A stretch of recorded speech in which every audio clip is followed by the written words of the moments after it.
And God is still commanding today.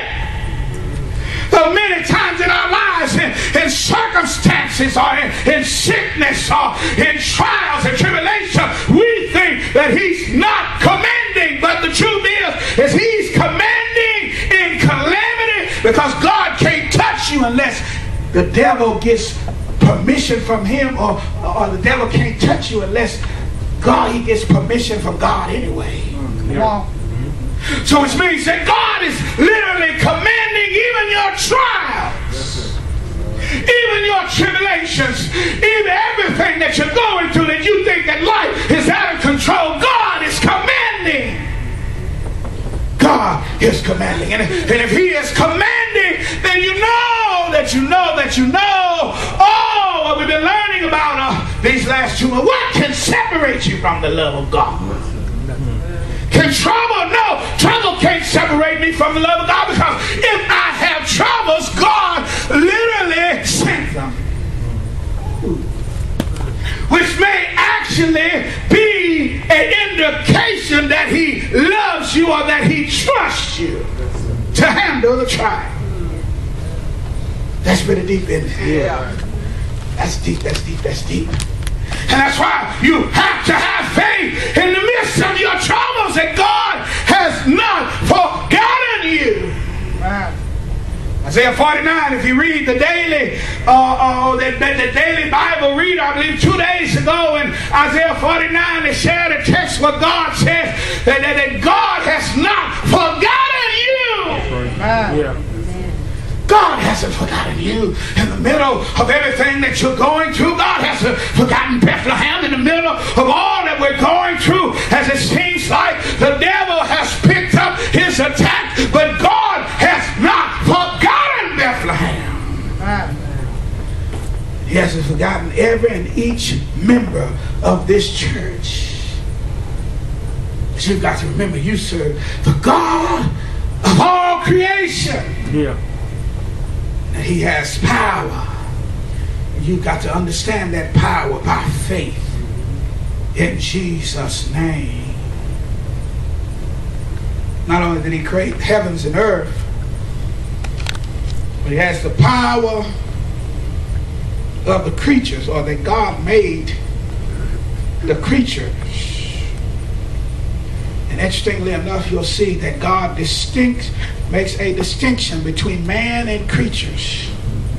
We have movements of today where people treat creatures more important than man. Well, hello, somebody. But it says God made the wild animals according to their kind, the livestock according to their kind, and all the creatures that move along the ground according to their kind. And God saw it, and it was good. God created creatures which flies in the face of Darwinism. Because if you believe Darwinism basically say that you were a monkey and you evolved. And you evolved into a man. Mm-hmm. I can remember every time I went to the zoo, I always looked at the monkey and sat there and waited for him to evolve. Never seen a monkey evolve, and they tell you it takes all these years. It took all these years for us to evolve. That's a lie from the pit of hell. All right. From the hell pit. Man did not evolve out of the muck and the mire. See, if man says that you evolved, then you have no purpose for living. Well, You're just an accident. Can you believe this body of mine? They said was an accident, which I'm beginning to appreciate more as I try to get in shape. My body is doing some stuff that it ain't did in a long time. I'm beginning to see what a miracle the body is. And you're saying that happened by accident, that we just evolved into it. Oh, no, that's a lie from the pit of hell. Okay. Because God says that he made all the animals according to their kinds. And they try to make us animals. We're not animals. Say to your neighbor, neighbor. Neighbor. Oh, neighbor. Oh, neighbor. I may act like an animal. But I'm not an act like animal.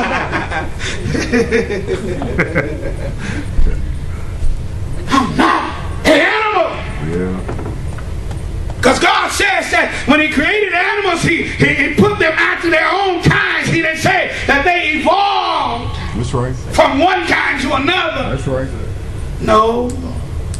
I don't care what the professors say. I don't care what the teachers are teaching in the classroom. We've got to let our children know that our God is the God of creation, and he created that monkey, and that monkey is an animal, but he said of me that I was created out of the image of God himself. All right. Yeah. All right. And that's what sets me apart. Yes, sir.